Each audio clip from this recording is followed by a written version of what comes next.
Hey folks, this is Evan from the Red and White Podcast. I'm going to give you my raw reaction after the Wake Forest game. For those who haven't heard this before, this is an unedited, unscripted look, my thoughts on the game. Dustin and I will get into it on Monday night, get into the box score, a little bit more detail, talking about the game and our thoughts together with some specifics. But right now, let's just talk about the awful that it was. And a W is a W, so I hate to feel like I'm complaining about a win. So I'm glad we won. And this is typical State fan fashion that the refs were awful. I mean, I've never seen it more one-sided, and I don't understand why. Between the chop block penalties, maybe the one that got me the most was we had the late hits, but the targeting penalty on Sean Boone. Now, I'm not an official, but I'm fairly certain that a one-on-one play with a guy running with a football who stops, lowers his head, and then you hit him, and he might have gone helmet to helmet. They both lowered their heads trying to, make a hit. He didn't lead with his head, and he gets ejected. They call it targeting. You can't. If the targeting is supposed to be for a defenseless receiver, to my understanding, and they're just going overboard with it. And now Sean Boone, gets kicked out of the game unnecessarily, and now he's out for the first half of next week's game with Notre Dame. I mean, that's insane. He's our best tackler. Statistically, I saw a stat the other day. He's played 163 snaps going into this game and has not missed a tackle. That's amazing. That's really good. And he hits hard too. So you watch him play, he's just like a little bullet, and he just comes at you and just lays the wood. And he gets a ding for a penalty. It was complete horseshit. But that just kind of outlines the entire game. It was frustrating to see the late hits on the quarterbacks. Now, granted, one of them might have been a late hit, and somebody's suplex of the Wake Forest wide receiver. I get it. But the majority of them were just nonsense. And the sideline warning and then the sideline penalty. It's just comedy of errors. It's so frustrating to stand. I've said it before. I feel like it's just this weird shit only happens to us. And maybe it's because I watch us more closely than I do other games. But, man, it happens a lot. And it's really frustrating. It's to the point where it's like 11-point spread. And I made a joke about it on Twitter. It's 11-point spread in the game. It's a 10-point game. And they're just calling these crazy penalties. Like, dude, the fix is in. They're just trying to screw us. Yeah, especially the replay. What was it? Jacoby Myers made just an amazing catch across the middle. An amazing play to stay balanced. Not elbow wasn't down, knee wasn't down. They reviewed it, and then they take it back 20 yards. They say his forearm was down. When did that become a rule? Isn't it elbow or knee or your butt? He was up. He was all of them. Now, maybe if his forearm was laying on the ground, which it wasn't. It's so frustrating to see. It just constantly. They were awful, and I really wanted Dave Dorn to own it, right? He had the sideline warning early. Then they got the sideline penalty later in the game. And his response was, it just seems like typical coach speaking. It was so frustrating. And he said, I went to yell at my players.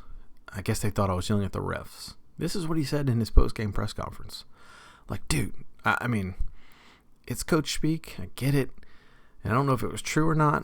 But everybody else was thinking it. I know he was thinking that the calls were bullshit. Just own it, man, and let them know about it. Hey, it's like, hey, I thought the calls were bullshit, and I was letting them know about it, right? At least we have a little bit more respect for that. But then just blowing it off. No, I was talking to my guys. It's like, give me a break. That's just nonsense. Nobody else was thinking that. It was your opportunity to kind of save a little face there. Anyway, defense played pretty well. Wake Forest didn't really do anything. They had a couple of big plays. I don't understand why our secondary doesn't turn around and look for the ball. Our corners especially felt like they could have had a couple picks if they would just turn around a second earlier. Josh Jones played pretty well. High pointed a few balls. Had some breakups. We had plenty of breakups, just no turnovers. Travis Wright drilled one of their kick returners or the punt returner, but we couldn't cover the ball. Niles Clark tried to scoop and score, and you know how well that works out. I don't know. So I'm not too bummed at the defense. They tried to blitz a little bit more, got some pressure. Wake only had 50 yards rushing or something like that. It wasn't a whole lot. They had a couple deep pass plays, but you know the frustrating part, wide receiver Jabari Hines, I believe it was. I think he had somewhere near. He had over 100 yards for sure. Tabari Hines, and you know he just felt like he was open a lot and maybe across the middle, which was a lot of the ECU stuff. And so I started thinking, I wonder if it's if it's a linebacker play. I know last year Arius Moore was productive, but you really haven't heard his name called much. I was hoping Riley Nicholson was going to play, but I don't know if I saw him on the field, so I'm not sure what's up with that. And I think it's kind of encompassed if you were paying attention later in the game. Wake Forest started dumping it off to Cam Sergne, I think is how you pronounce it. He threw one to him, and he was kind of running across towards the sideline. And this is the play that Boone got ejected on. Fernandez goes to hit him, and he's just like, I don't think it would take my 2-year-old down. He hit him so soft. This is supposed to be your linebacker. He's just, 6'2", 225 or whatever he is, and you're supposed to bring it. And Wake Forest tight end just kind of brushed it off. You're like, dude, that's not good. Not good for a linebacker, especially to miss that tackle. I think there's an issue there, and I think that's probably a bit why maybe the defense, they don't blitz too much with the defensive line and whatnot. I mean, blitz the linebackers, and they just count on the defensive line to get pressure. And I don't know. But ECU picked us across the middle. Wake Forest started doing it. There's definitely an issue there. And I love Travis Wright, but I don't think he's the best cover corner. Could be just me. I don't really know. He's fun to watch play. But our linebackers, they have some issues. They really do. I hope Riley Nicholson's healthy enough that they start mixing him in. And I wouldn't be surprised. And I know that, I'm pretty sure they moved Brock Miller to defensive end, but I think he's a linebacker by trade. I don't know.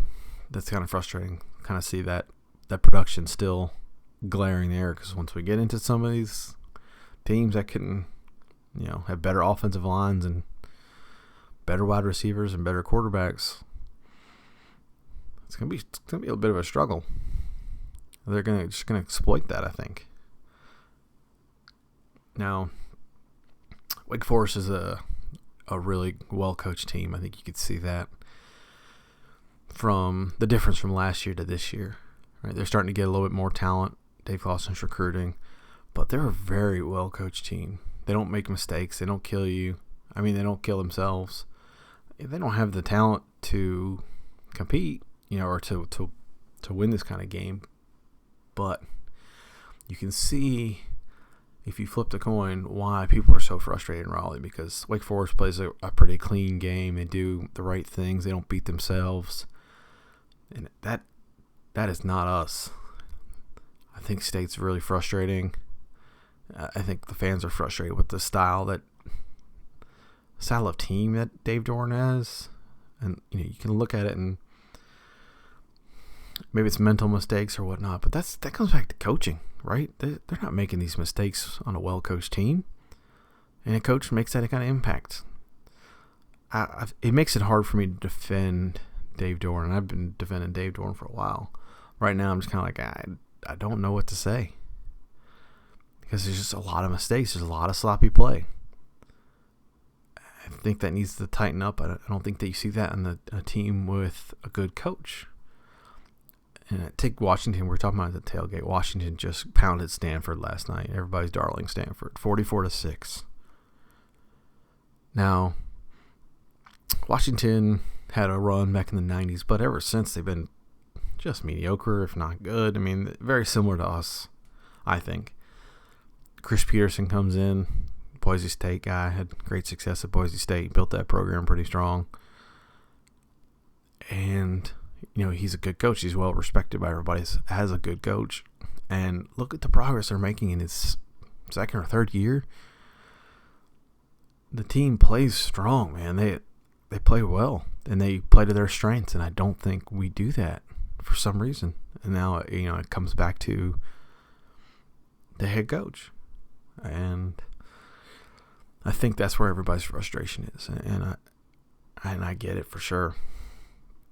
Because you see the players we have and the plays they're making. Some of these guys are making really good plays, and they have some talent. But we're very close to beating ourselves. If we played a little bit better team today, made all those mistakes, 13 penalties, 144 yards, even if the rest were bullshit, that's a lot of penalties and a lot of mistakes. You just can't do that. You can't do that and be a good program. So I just think that's frustrating. I don't know what else to say at the moment. I'm glad we won, but it's far from perfect, and you kind of understand why, what's happening, and what's happening with the mentality of everybody else, with the fans' perspective on it, and why they're frustrated with Dave Doeren, because that's what the constant ugliness of the game. We could go to Syracuse, and I think they suck. Notre Dame trounced them today. But they can score a lot. Because Dino Babers is a good coach. And they have a good offensive system. And they're going to score. And if we make a lot of mistakes, we play like this, 13 penalties, 144 yards. I believe that's what the number was. That's going to make it tough to win on the road. It's going to make it tough to win these kind of games that we should win. And you play a slightly better team, Wake Forest, or you look like ECU, and they'll play the same kind of game we lost. And ECU's gotten trucked by Virginia Tech, and they got whipped by Central Florida at home today. They're not very good. But between our mistakes and sucking, we made them look like world beaters, Anyway, so that's the frustration. I get it.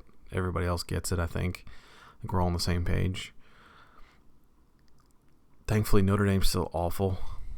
I think they're vastly overrated. Been saying all year. Shout out to James, finally listening to me. I think the Pack has a chance with Notre Dame coming here. It's going to be a tougher game for sure, and they've got to play better, or they've got to play cleaner if they're going to win. If they run 13 penalties again and just stupid mistakes and offensive killers, drive killers,